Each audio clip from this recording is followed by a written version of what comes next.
Yes, una, nagpapasalamat ako sa inyong lahat, sa inyong pagpapakita ng suporta dito at sa ating mga kababayan na nandoon sa Pilipinas. Nagpapasalamat ako sa pagpapakita nila na galit at sa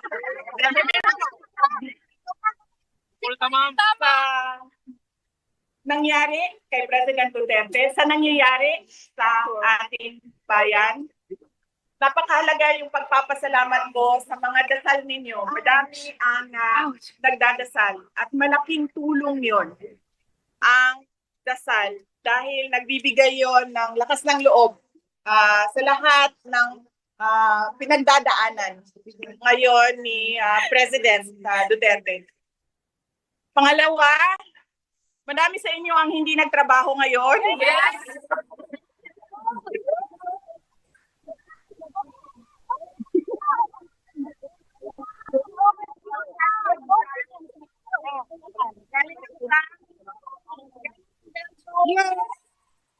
Germany! Germany! Germany! Germany! Germany!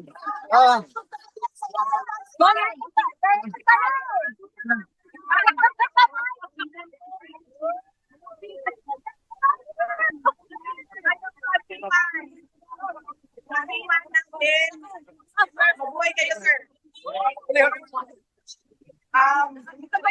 Meron pa galing Amerika at kanina meron akong nakausap na maliit na grupo dito kaninang umaga. Sabi ko sa kanila, napakahalaga ng inyong mga trabaho kaya huwag ninyo pabayaan. Euro is nothing without our ex-president!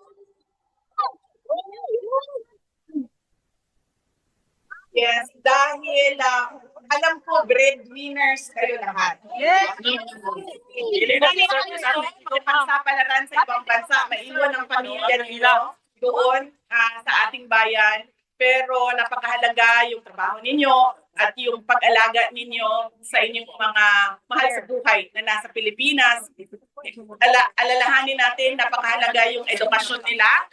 Kailangan natin paulit-ulit sabihin sa kanila na yun ang magpapabago sa buhay nila, ang edukasyon nila. So maraming salamat